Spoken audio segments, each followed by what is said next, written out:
Asseyez-vous, c'est bon. Hein? Merci au chantre. Comment il s'appelle?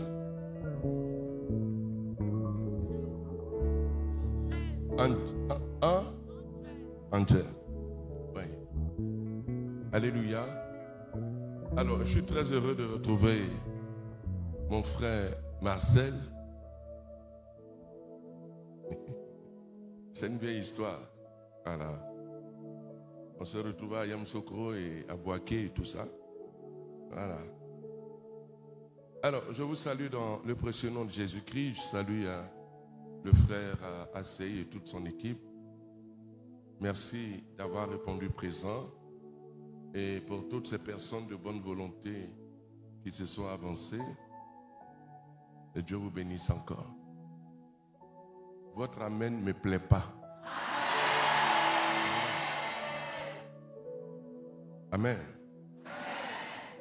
Le règne de Dieu. Qu'est-ce que je peux dire? Le programme a commencé quand?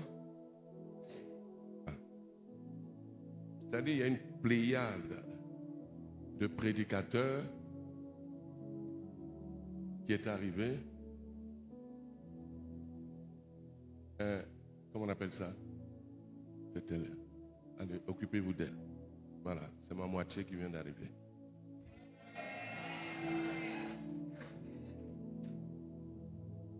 Amen.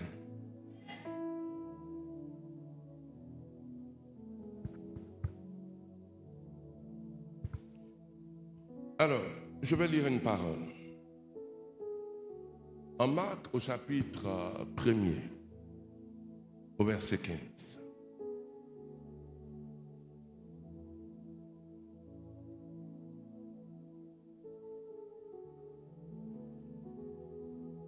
Le temps est accompli, le royaume de Dieu est proche, répentez-vous. Modifiez votre soi intérieur, votre ancienne manière de penser, regrettez vos péchés passés, vivez votre vie d'une manière qui prouve la repentance, cherchez le dessein de Dieu pour votre vie et croyez avec une confiance profonde et respectueuse à la bonne nouvelle concernant le salut.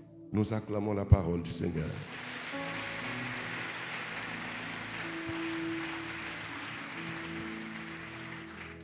Vous voyez, quand nous lisons la Bible, Dieu nous a parlé sous des formes variées.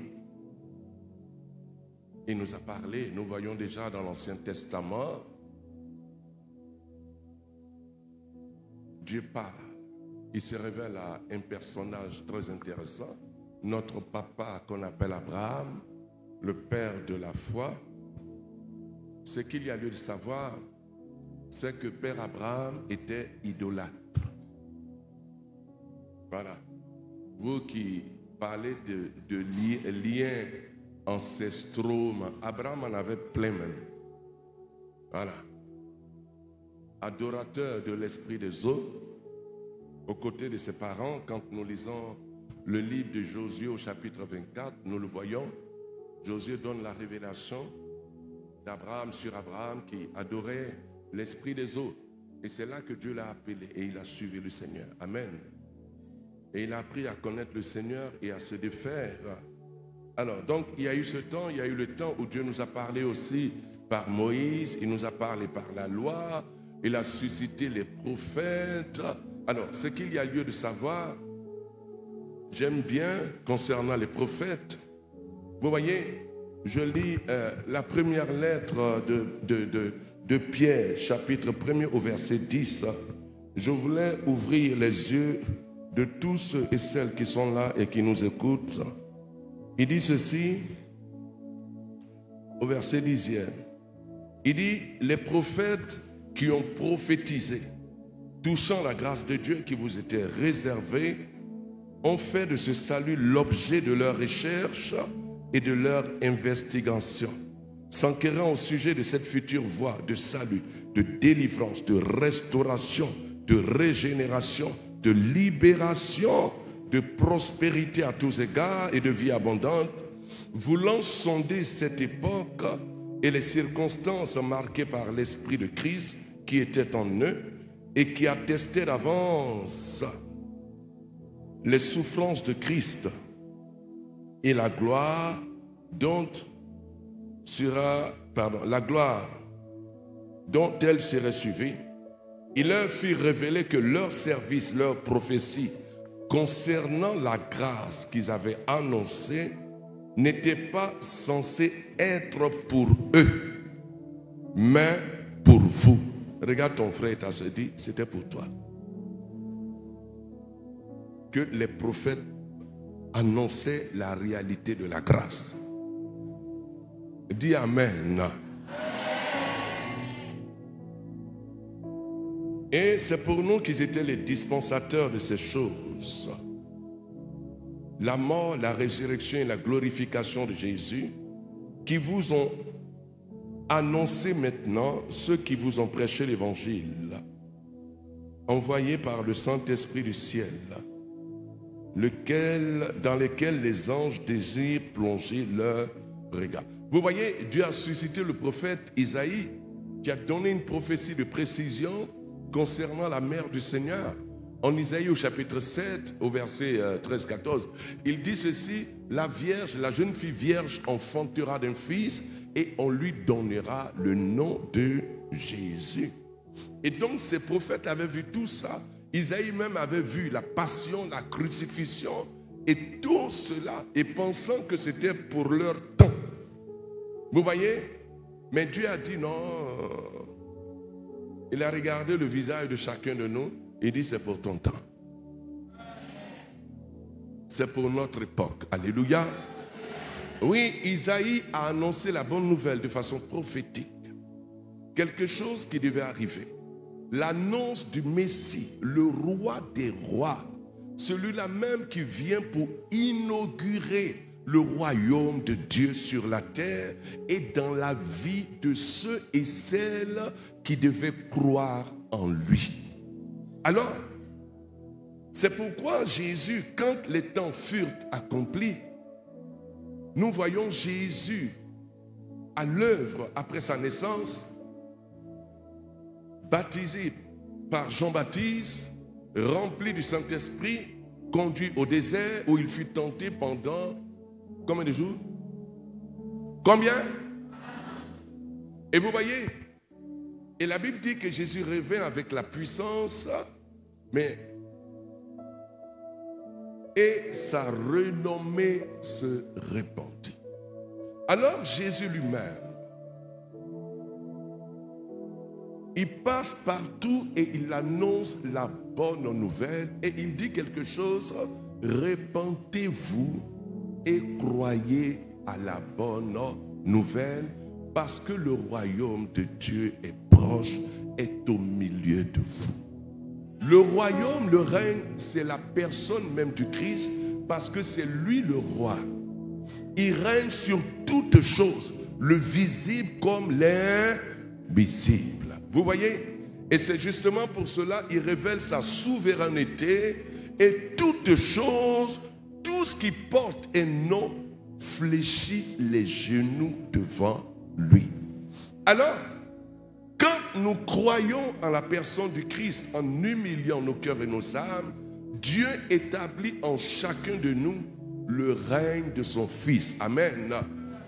Non seulement le règne de son Fils, mais tu deviens pour Dieu un sujet, un élément du royaume de Dieu sur la terre. Et vous voyez,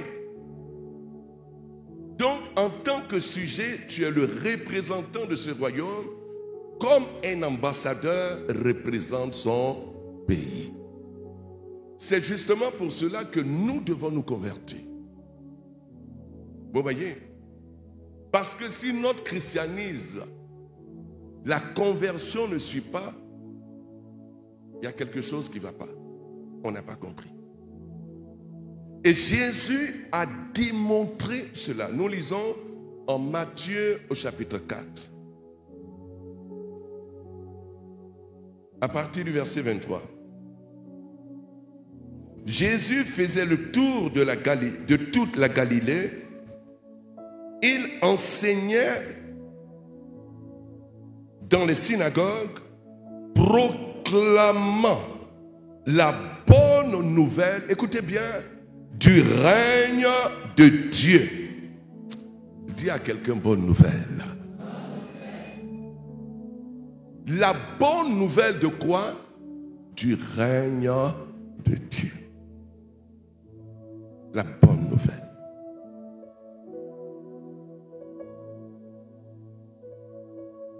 Et guérissait ceux qu'il rencontraient de toutes leurs maladies et de leurs infirmités.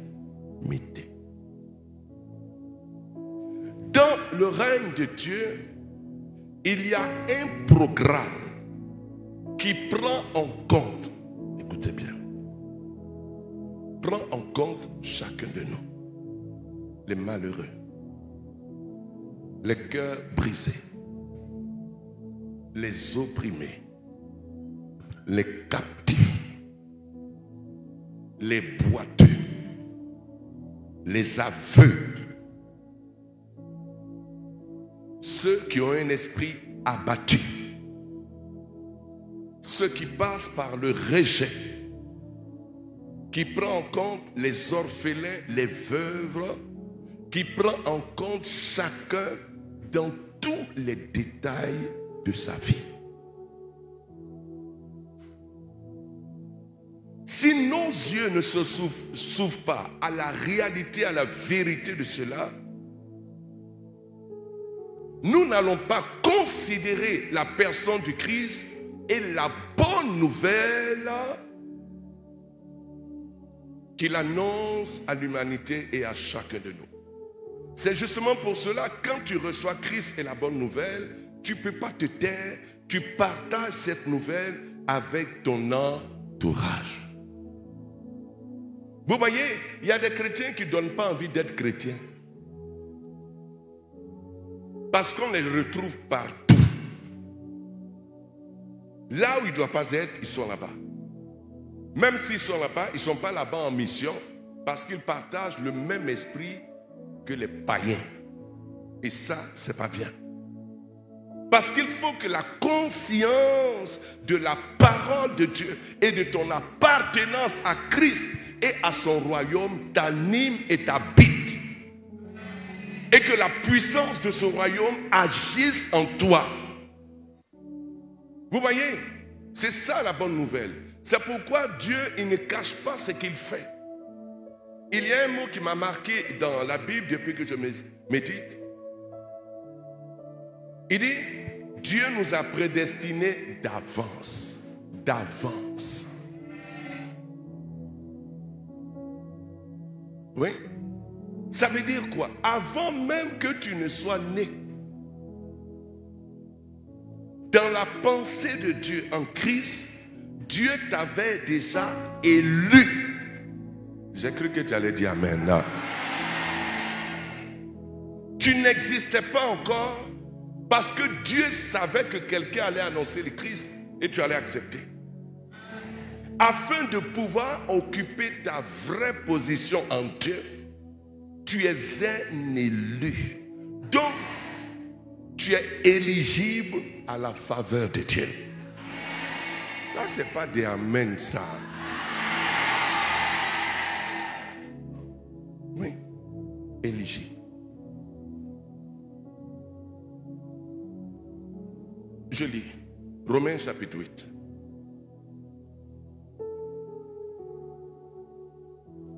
Il dit ceci. Verset 29. En effet, ce que Dieu a enveloppé d'avance dans son plan d'amour, il les a aussi destinés. Regarde ton voisin. Dis, tu es enveloppé.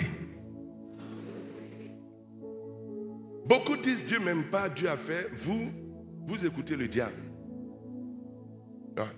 Et beaucoup vont jusqu'à faire un procès à Dieu. Attends, qui a prié pour que Dieu le crée? Faut répondre. Et vous vous mettez dans une position où vous vous exposez à des choses qui ne vous arrangent pas. Quand on lit le livre du prophète Isaïe, il dit, mais qui es-tu? Est-ce que le vase dit au potier, pourquoi me fais-tu ainsi? Mais qui es-tu pour contester avec Dieu? Qui es-tu? Et beaucoup sont là, c'est des contestataires. La bénédiction est là, ils contestent. Je me rappelle, une fois sur la paroisse à Yopougon, à Saint-Joseph, c'était la rentrée pastorale. J'étais au presbytère, il y avait du monde. Alors, une soeur m'a reconnu, berger. Est-ce que je peux te servir de l'eau à boire et tout ça? J'ai dit, il n'y a pas de problème, elle me sert. Alors, au moment où elle retourne avec le plateau vers la cuisine, je constate qu'elle est penchée, elle boite, elle marche difficilement. Quand elle a déposé, j'ai dit, reviens, s'il te plaît. Alors, ma fille, qu'est-ce que tu as? Elle dit, elle souffre, ça fait de cela 6 mois. Vraiment, malgré les traitements, les suppos, elle a toujours mal et tout cela. S'asseoir même, c'est difficile, etc. J'ai dit, l'évangile du jour concernait Bartimée. Et Jésus pose une question à Bartimée après l'avoir appelé fils de David. Jésus dit, que veux-tu que je te fasse? Alors, j'ai dit là, si on prend cette parole, Bartimée n'est pas là, mais toi tu es là. Et cette parole, elle est encore d'actualité. Que veux-tu que Jésus te fasse? Elle dit qu'il me guérisse. Tu le crois? Tends-moi la main, reçois. Elle a crié. Ouf! Elle se redresse, elle penche. Elle dit, berger, c'est parti. Ensemble, on a commencé à dire merci à Dieu. Alors, comme le presbytère était rempli, il y avait des spectatrices, des spectateurs. Il y a 3 dames sur le canapé qui ont suivi. Il y a une d'elles qui a dit, ah, berger, je t'ai attrapé aujourd'hui. Tu vas prier pour moi aussi. Je dis qu'à cela ne tienne, moi, je n'ai pas de souci. Je marche avec celui qui s'appelle Bonne Nouvelle. Alléluia. Donc, ta situation n'impressionne pas Jésus-Christ. Qu'est-ce que tu as? Oh, je souffre dans tout mon corps. Ça fait des années. Vraiment, j'ai du mal même à supporter mon corps. Vraiment, tellement j'ai mal et tout ça. J'ai dit, bon, laisse tout ça. Jésus dit, que veux-tu que je te fasse? C'est tout. Elle dit la guérison. Tu le crois? Et mettant la main, reçois au nom de Jésus. Sur le champ, ses yeux se sont illuminés. Elle a commencé. J'ai vu la lumière de Dieu, sachant que... Alors, je dis, ma soeur, c'est comment? Elle dit, berger, vraiment, tout a disparu. Alléluia. Au moment où je m'apprêtais à dire, Seigneur, merci, elle dit, je vais voir si la maladie va revenir. Oh. Dis à ton voisin, à ta voisine, c'est ce que tu fais tous les jours dans le royaume là. Beaucoup sont à l'aise avec ce qui les fait souffrir. C'est tout.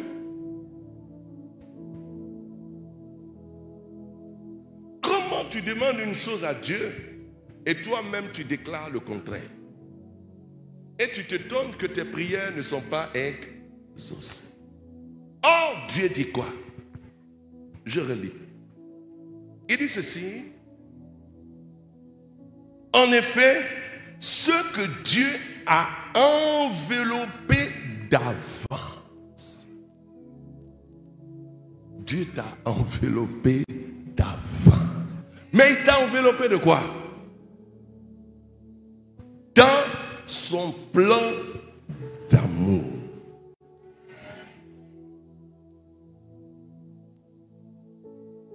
Il t'a enveloppé dans son plan d'amour et il t'a aussi destiné. Ça veut dire que Dieu t'a voué à l'avance à la bénédiction de Dieu. Oh, toi-même me dérange.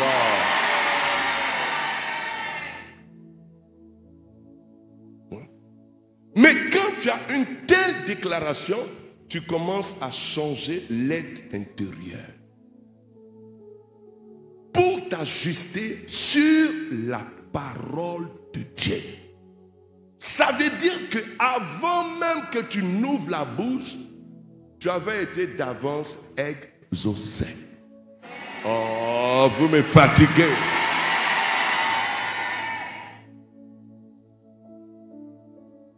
C'est pas maintenant que Dieu va travailler pour toi. La Bible dit, ouais, la Bible dit, il a travaillé un jour, 2, 3, 4, 5, 6. Il a fait quoi? Il s'est reposé. Adam et Ève sont rentrés dans la constatation parce que d'avance, c'était déjà fait. Vous voyez? C'est pourquoi quand Jésus vient, il ne fait que dire ce que les prophètes ont dit. Il a dit, comment on appelle ça? Les disciples d'Emmaüs. Vous voyez? Jésus a pris le soin de dire à ses apôtres, il faut que le Fils de l'homme soit livré selon les Écritures. Mais ils n'ont rien compris. Ils n'ont rien compris.